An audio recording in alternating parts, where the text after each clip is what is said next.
My best friend slept with my roommate who's about to get married. I couldn't keep this secret and chose to inform the roommate's fiancé. MITA. Living with my buddy Alex, who was about to get married, and hanging out with my best friend Ellie was usually the highlight of my days.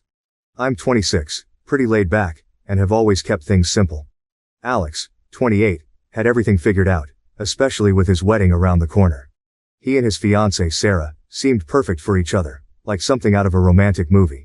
Ellie's been my best friend since our college days. She's full of life, always laughing and making everyone around her feel better. We were like two peas in a pod, but in a completely brother-sister kind of way. She often came over to our place, making our apartment feel more alive. But then, things started to change. Ellie and Alex began to get a bit too close, more than what you'd expect from just friends. At first I told myself it was nothing. Friends get close, right? The revelation hit me like a freight train one evening, when the apartment was cloaked in silence, and the city outside buzzed with life, oblivious to the storm brewing within. I returned home earlier than expected, only to find Ellie and Alex entwined in a way that left no room for doubt. They were quick to separate, their faces flushed with guilt, but the damage was done. The image was seared into my memory, a haunting reminder of the betrayal. It was clear they had feelings for each other, and those feelings had crossed a line.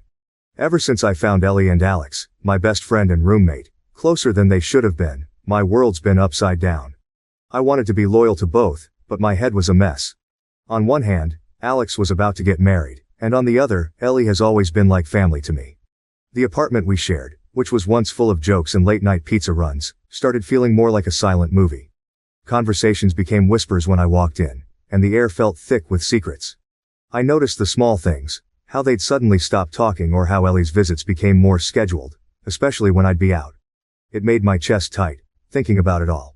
I decided to keep it all bottled up inside because, honestly, I didn't want to be the one to cause a hurricane in everyone's lives. I thought maybe, just maybe, if I ignored it long enough, things would go back to normal. I didn't want to be the reason anyone's happiness got ruined, even if it meant putting on a fake smile every day. For 3 whole months I lived in this bubble of hope and fear. Hope that Alex and Ellie would realize their mistake, and fear what would happen if Sarah, Alex's fiancée, found out. It was like walking on a tightrope, trying to balance everything and pretend I was okay with it. Every day was a challenge, trying to act normal around Alex and Ellie. I dodged conversations about relationships, love, or anything that could lead back to the secret I was keeping. It felt like I was living in a different world from them, watching from the outside. I began to pull away, spending more time alone, avoiding coming home. I started making sure they knew when I was about to come home, sending a text or calling to say, "Hey, I'll be there in 10 minutes. I thought it would help me avoid walking in on more moments like that. However, even with all my warnings, it kept happening. Every time I saw them too close, it felt like a punch to the gut. I started to dread going home. My place, which used to be where I could relax, now felt like the last place I wanted to be. So, I stayed out as much as I could. I hung out in coffee shops, wandered around the library, and did anything to stay busy and away from the apartment. It was like I was trying to disappear from my own life because every time I thought about facing them, I just couldn't. It felt like everything around me reminded me of how things had changed and how uncomfortable I felt in my own home. I felt like I was stuck in a really tough spot. Here was my best friend and my roommate, who was about to get married, sneaking around. I kept their secret for 3 months, trying to ignore it and hoping it would just go away. But it ate at me. Sarah, Alex's fiancée, had no idea, and it didn't seem fair to her. The weight of knowing about Ellie and Alex became too much. I felt like I had to do something about it. It wasn't just about being loyal to Alex anymore, it was about doing what seemed right. Telling Sarah about what was happening with Alex and Ellie was one of the hardest things I've ever had to do. It felt like I was carrying the weight of the world on my shoulders, knowing that what I was about to say could potentially ruin lives. But after months of carrying this secret, watching the strain it put on everyone involved, and feeling the weight of it crushing me, I knew it was something that had to be done. No matter how much I wished things could resolve themselves, the reality was clear. Sarah deserved to know the truth. Update. 3 months later, I decided to meet Sarah in a neutral place, somewhere public yet quiet enough for a serious conversation. I chose a small coffee shop in the park, a place that felt serene, hoping it would provide a calm backdrop for the storm I was about to unleash. I remember my hands shaking as I texted her, asking if she could meet me. I tried to sound casual, but every word felt heavy with the weight of what was to come. The day we met, I arrived early, my stomach in knots. As I waited, I rehearsed what I was going to say over and over, But the words felt inadequate. How do you tell someone their world isn't what they think it is? Sarah arrived, her smile bright, unaware of the news I was about to break. Seeing her happiness made what I was about to do even harder. I started the conversation with small talk, trying to ease into it. But how do you ease into something like this? Eventually, I just had to be straightforward. I told Sarah that there was something important I needed to talk to her about, something about Alex. I emphasized that what I was about to share was difficult for me, but I believed she had the right to know. Then, I told her. I explained that over the past few months, Alex and Ellie had grown closer, in a way that wasn't appropriate for two people who were just friends, especially when one of them was about to get married. I shared how I discovered them and the emotional turmoil I'd been through, deciding whether or not to tell her. I made it clear that my intention wasn't to hurt her but to be honest, because I believed she deserved the truth.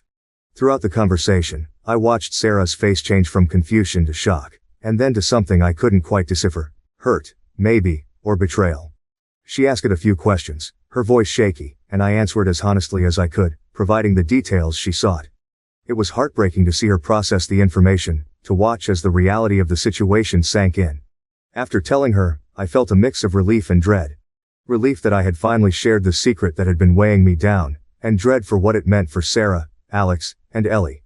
I offered Sarah my support, whatever decision she made about her future with Alex. I could tell she was shattered. I felt awful, but part of me knew it was better she heard it from me than someone else, or even worse, after the wedding. Walking away from that conversation was like leaving a part of myself behind. I knew things would never be the same after that, but I also knew I had done what I believed was right. It was a moment that changed the course of our lives, a decision made with a heavy heart but a clear conscience. The next few days were like walking through a minefield. Sarah confronted Alex, and the fallout was explosive. I wasn't there, but Alex made sure I knew he blamed me for everything. He came home that night, his face like thunder, and we had it out. "How could you?" he kept saying, over and over, like a broken record. I tried to explain my side, saying I couldn't just stand by and watch him make a mistake that big. But Alex wasn't having any of it. He saw it as the ultimate betrayal. Ellie, on the other hand, was a mix of angry and sad. She thought I had backstabbed them by not keeping their secret. Our friendship, once unbreakable, started showing cracks. She said she understood why I did it, but wished I hadn't. Our conversations became stiff, filled with awkward silences and unspoken words. It was clear things were never going back to how they were. The atmosphere at the apartment turned icy. Alex and I barely spoke, and when we did, it was just the essentials. It felt like I was living with a stranger, not the guy who had been my best friend. Ellie stopped coming over, and our group of friends picked up on the tension. Sides were taken, and suddenly, I found myself on the outside. It was like high school all over again, only lonelier. I started spending more time out of the apartment, staying late at work, wandering around the city, or sitting in parks just to avoid going home. The place I had loved, filled with so many good memories, now felt like a prison. The worst part was the isolation.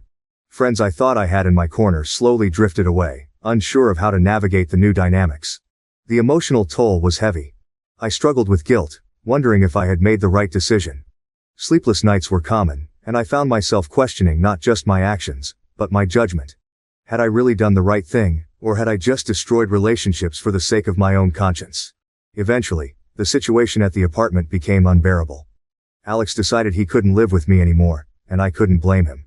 The search for a new place was quick. I just wanted out. Moving out was a relief and a defeat all at once. It felt like I was running away, but I also knew staying wasn't an option.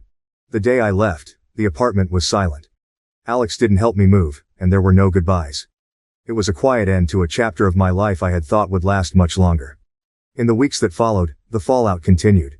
Sarah called off the wedding, and though she didn't blame me, our interactions were tinged with the sadness of what had happened.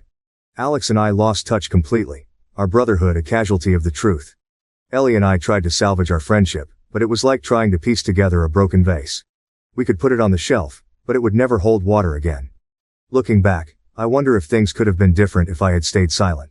But deep down, I know I couldn't have lived with myself. The price of honesty was high, and I paid it in friendships and heartache. But lying to myself and everyone else would have cost me even more.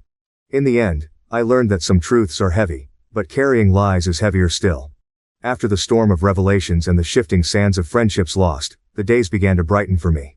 It wasn't immediate, the healing. It felt more like the slow bloom of spring after a harsh winter. I moved into a new apartment, A small but bright space that felt like a fresh start. In the solitude of my new surroundings, I found peace and, surprisingly, a sense of freedom I hadn't realized I'd been missing. The void left by old friendships made room for new ones. I dove into hobbies that I'd put on the back burner, joined a local soccer team, and even picked up guitar lessons. These activities brought me into circles I wouldn't have otherwise crossed, and through them, I met people who brought new perspectives and laughter back into my life. As for Ellie and Alex, time proved to be a great healer. Ellie reached out first, a tentative text that opened the door to reconciliation. Our friendship, once fractured, began to mend, not as it was but into something new, more mature. We acknowledged the past but chose to focus on the future, celebrating our new paths and supporting each other as we always had. Alex's journey took longer, but a chance encounter at a mutual friend's wedding brought us back into the same orbit. The initial awkwardness gave way to a heartfelt conversation, where apologies were exchanged, and forgiveness was granted.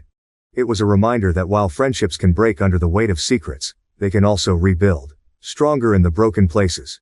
My career took an unexpected but welcome turn when I was offered a position at a startup. The work was challenging but rewarding, and it came with the added bonus of travel, allowing me to see parts of the world I had only dreamed of. On one of these trips, I met Maya, a fellow traveler with a thirst for adventure and a kindness that drew me in. Our connection was instant, and what started as a shared journey through foreign lands blossomed into a partnership I had longed for but never found. Years down the line, as I reflect on the tumultuous period that reshaped my life, I see it not as a time of loss but as a crucible that forged my character and my future. Ellie, Alex and I, though forever changed by the events, found a way to coexist in each other's lives, a testament to the enduring strength of true friendship.